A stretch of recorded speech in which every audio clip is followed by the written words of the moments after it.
Fortnite's Spirit Realm event is over, and it explained a lot. All of this is building up to Crime City in Season 2 and the future of Chapter 6. You see, Fortnite has been teasing this for so long, but also what happens next, and it all began right here. This was our first look at the new island as a giant rock plummeted from the sky. It would turn out to be familiar. It wasn't like other meteors, rather a shard of the 0 point. This fragment crashed down onto the island, and its power was able to reawaken the long-lost ancient magic of this Japanese reality. Oninoshima was an island that used to have tons of magic. It was controlled through masks, and now the 0 point had kickstarted their history all over again. Unfortunately, it also grabbed the attention of demons. They arrived through portals from their realm, with evil entities like Shogun X and the Puppeteer, who possessed another demon known as the Night Rose. The island had some heroes of their own, like Kendo and Jade, who partner with our trusty main characters Hope and Jones to protect their home. The problem here was Jade flew a little too close to the sun, aka she had been trapped in the spirit realm after using a cursed mask that was supposed to protect her.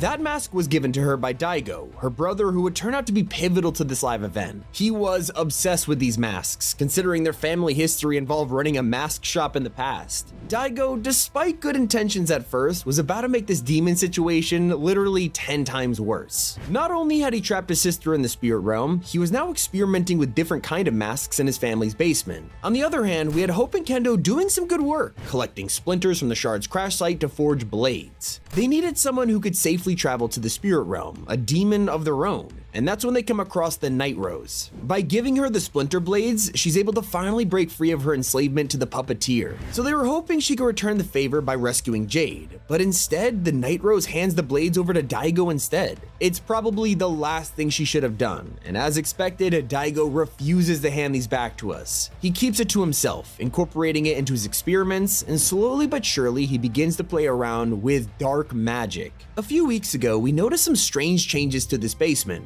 as sprites have been going missing only to be found locked up in Daigo's lair. His work was accelerating, and he was now in possession of the perfect masks needed to perform some kind of ritual. And that leads us to one of the other mysteries that has been here since day one of the chapter, the only portal on the map which has been completely inactive. While demons made their way through all kinds of gateways throughout the island, this one in the mountains had been frozen for months, and it's where Daigo had now focused all of his attention. We always knew it would be an important piece of this season's puzzle. It was way larger than the other portals, so all we had to do was wait until its true significance was revealed, and Daigo, he did exactly that. With the dark magic of these Oni masks in hand, he began using them to make a connection to the portal. As each day passed in real life, we would log in and find a new mask connected, bringing us closer and closer to unleashing the spirit realm. It was clear that everybody on the island had been trying to stop him. 24 hours would pass and his dialogue would change, and he had tons of things to say about individual characters. Talk to him as Kendo on day one, he would say, "Brother, don't even think about trying to stop me." And he would say similar things to Jones and Hope. And it's here where he would reveal his original motive for opening the portal. He simply wanted to get Jade back from the spirit realm. These intentions were obviously noble, but as we know, he was quickly getting in way too deep. By day 4, he started to realize that the presence in the spirit realm knows about him and his siblings. It's why they took Jade.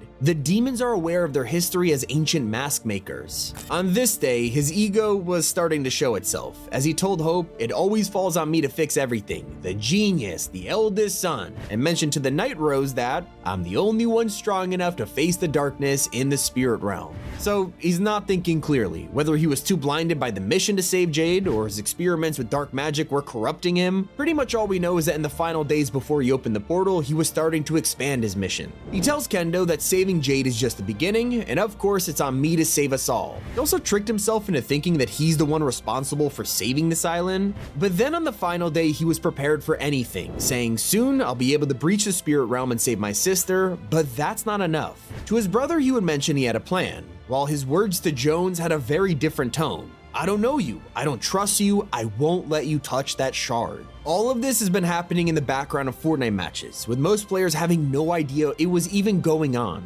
Now, the Spirit Realm event has happened, and it is crazy. Let's explain why it happened and what happens next.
So, the event was pretty cool, but what have we learned from this? Well, Daigo was finally able to free Jade from the spirit realm.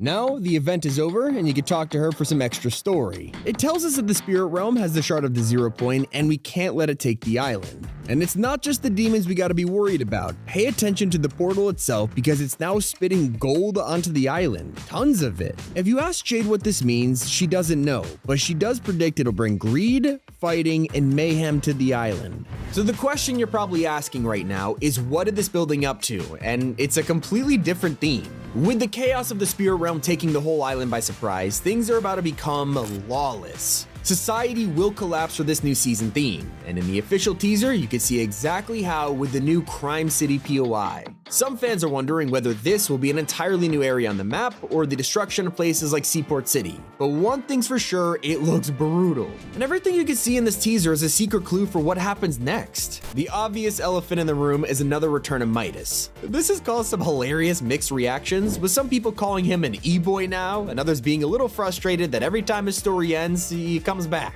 Well, throughout the past few months, we've had people referring to someone as Midas's old friend, and we have no idea if that means this guy isn't actually Midas, or if they're talking about someone like Big Dill. Yes, he's the new main character of Chapter 6. As we move on from stories like Daigo and the Masks, we're turning to a more crime-focused plot for next season. They literally have been teasing it right under our noses. If you've seen my previous videos, you'll know that we've been watching this abnormally large pickle growing in the Kappa Kappa factory, and it's been going on for a couple weeks. It all started when players found a strange drawing on the CEO's desk outlining plans to grow a fully conscious pickle. Then the experiments began, and we could see it physically growing on the map, and on next season, he'll be alive and thriving as Big Dill. He's a pickle who seems to be a part of a famous rap duo known as the Tasty Boys. And while Fortnite went out and tweeted this tour poster earlier this week with a Spotify playlist apparently curated by Dill. I will say it was a joke, but when you open the playlist, it was literally just songs that were named after food and drinks. Take a look closer at the teaser in Crime City though, and you'll see a mugshot of Dill, along with the message that says he has a new single dropping soon. That's not all, they even named the tagline of the season after him. It's called Lawless, Deal With It. And if you still weren't convinced this guy is gonna be a huge character, Epic already created a life-size costume, and they posted a real-life photo of him in the studio. Now let's go back to this teaser again, because it tells us so many insane secrets about next season, like the restaurant in the background. As you can see, it's a pig mascot on the roof, and fans have connected this with a recent survey skin that shows a pig-headed butcher, probably our first look at one of the Battle Pass skins. What about the gameplay features? Well, check out this armor bank van in the middle of the road. The doors have been blown off, and you can see exactly how with a giant drill laid next to it. This could be our first glimpse of some kind of new drill item that lets us break into these trucks. And we do know that leakers have been talking about some kind of robbery gameplay that'll be a part of the season, and this might be our first teaser of it. I wonder if we'll have to work together to break into moving trucks, or maybe we'll just steal them instead with a vehicle hijacking feature that's been leaked for a long time now.